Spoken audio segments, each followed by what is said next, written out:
Cool teacher becomes sad upskirter.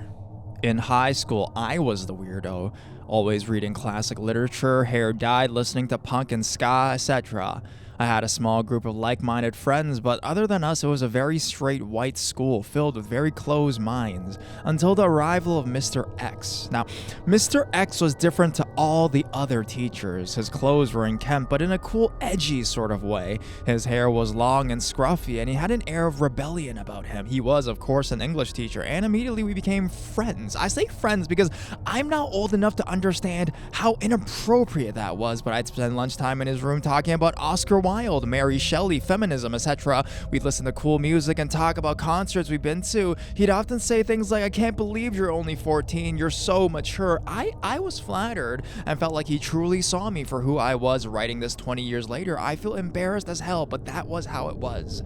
A few months after he joined the school, something changed. Mr. X started sitting too close to me during our lunchtime hangouts. He began asking me to meet him at a local nightclub, famous for letting underage girls in. I started to view him less as a lone wolf character and more as a bit of a sad and desperate man. His conversations turned sexual, little comments like, "No one could ever call you flat-chested," and "I bet you're more experienced in the bedroom," etc., and an air of mystery or intrigue that I previously believed he had soon disappeared. Eventually, I stopped hanging out with him and moved on. I would think about him occasionally, but more with a shudder than anything else. 2 years later, I opened the local newspaper to see Mr. X's face on the front page. He had been discovered hiding in school in a female student toilet cubicle with mirror glued to the top of his shoes. He would basically upskirt whoever was in the next cubicle. Added to that, he was discovered to have recordings and photos of numerous students, all taken without permission. I have no idea if any involved me, but there were thousands of them found.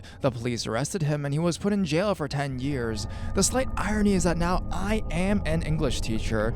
The love of literature never went away in spite of his creepiness. Anyways, although he is probably a free man out there now, Mr. X, let's not meet.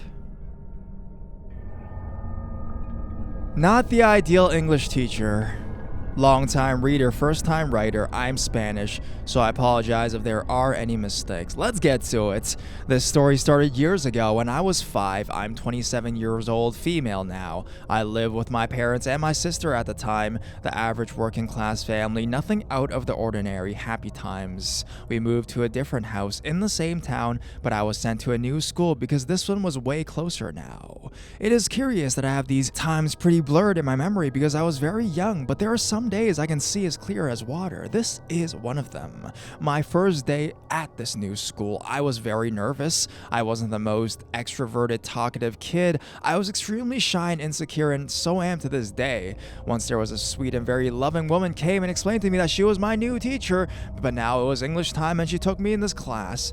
There they were, my new schoolmates and my new English teacher. We'll call him LC. A man in his 30s, short, fat, with a big black mustache. If you got super close, you saw like food debris and saliva, and it friggin' disgusting, to be honest. We all then agreed he was very much like Super Mario. He welcomed me and introduced me to the kids. I said hi and sat down with them on the floor. Many of them introduced themselves, made some jokes, and they seemed very nice and easygoing, and I was somehow relieved. I felt integrated immediately. LC proceeded and told me to stand up and go in front of the class and practice the basics. My name is, I am 5 years old, etc., etc., etc. I say it once, he makes me say it again, a bit louder this time. I say it twice, he tells me to repeat, insisting I must speak louder. I say it for a third time, and it seems I was never enough. His tone began to sound angry, and he goes like, again. He had me repeating this shit until I started crying, and he finally told me to sit down.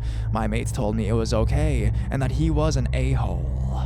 My mom later asked me about my day at school, and I never said anything about him. I said everything was fine, except for that teacher, LC. I started crying. I couldn't control it, and told her everything. I didn't want her to go to his class ever again. There was something about him, something dark.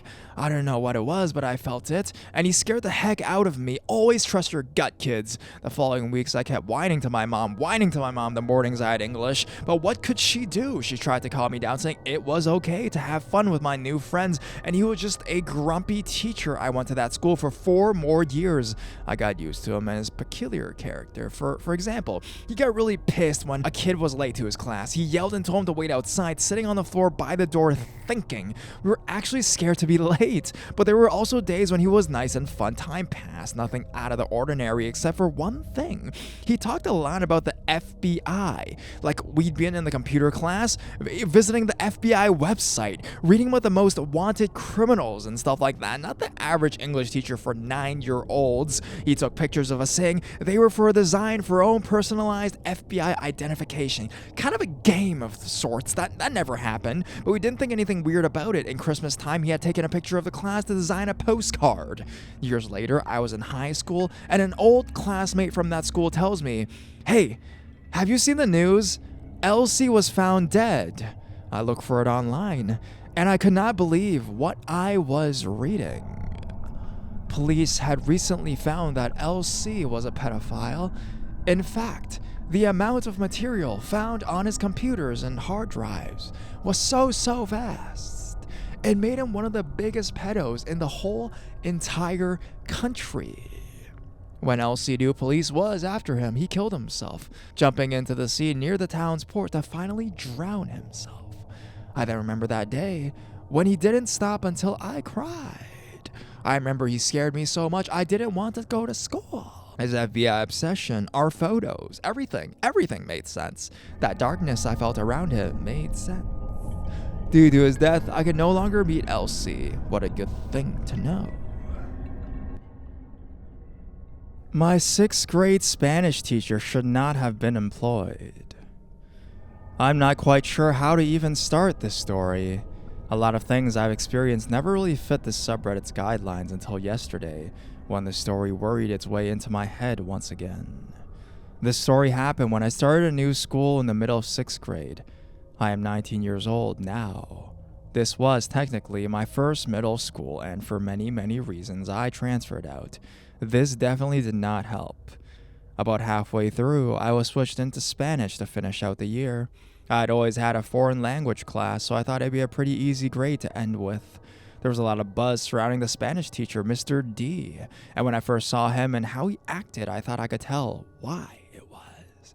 He was a pretty eccentric guy who, if you only heard his voice and you weren't looking at a stern face, you'd think he was pretty jovial. He almost always pronounced our names wrong, and he had this gigantic windmill on wheels in the corner of his room.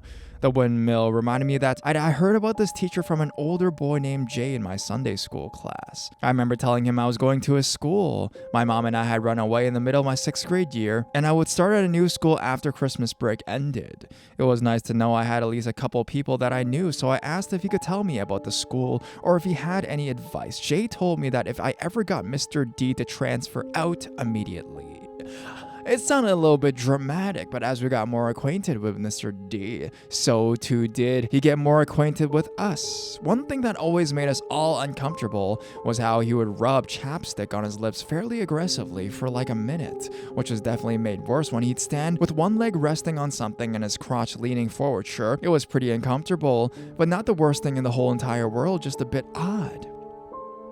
Have you ever seen a woman with her boobs rested on a desk? Sometimes it's on purpose and sometimes it's an accident, especially when you're short and sitting down. Mr. D started to do this, but with his dick. He'd stand close to a desk to look at their work, but his bulge would be laying on their desk. He wasn't that dick height either, so he stretched a little to do it. But given how strange he already seemed to be, I brush it off as him not being self-aware at all. I just feel bad for the first row.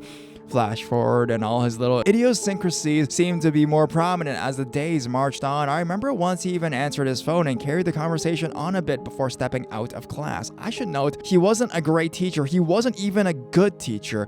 English obviously wasn't his first language, which was fine because he was there to teach Spanish. Unfortunately, he didn't speak Spanish either. He would always use the school PC to pull up Spanish videos on YouTube for us and would mindlessly stare at his personal laptop. Like I said, a pretty easy class.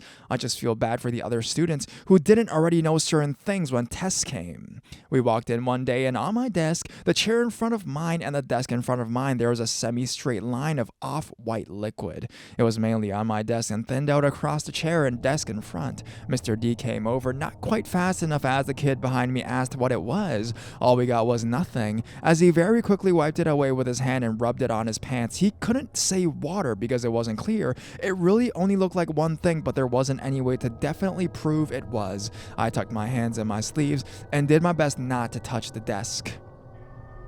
About a week after that, I came into my English class. I had that end of the day to hear one of the girls having a pretty loud argument with her English teacher.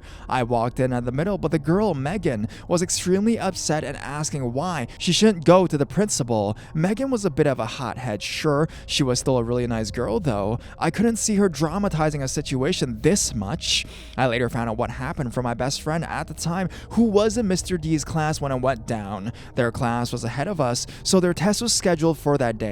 After papers were passed around, Mr. D went back to zoning out on his laptop until Megan needed to ask a question. She had her hand up for ages and he never noticed, so she went over to where he was and freaked out on him. He was watching porn with the sound off on the laptop he always brought with him and gave all his attention to. So when I came in, Megan was being reprimanded for being pretty verbal with Mr. D. Our teacher was basically letting her know she shouldn't have been upset with a teacher watching porn in class and that it's his laptop, as if that nullifies anything.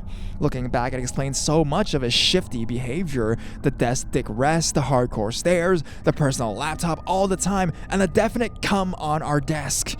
It wasn't the first time he'd done it, and wouldn't have been the last if he hadn't gotten suspended for the rest of the month. Mr. D disappeared, and we had a sub finish out the rest of the year with us. I got the heck out of that school after everything that happened there, but still kept in touch with a couple friends who went. They told me that Mr. D was back, but for a while was the gym teacher and co-soccer coach, and the next year taught English. I really want to say it surprises me they brought him back. That school was atrocious. I have so many memories of bad shit students and teachers alike. Another teacher was given only a suspension for actively looking down girls' shirts and up girls' skirts when they bent over. It's just concerning to know Mr. D still works there.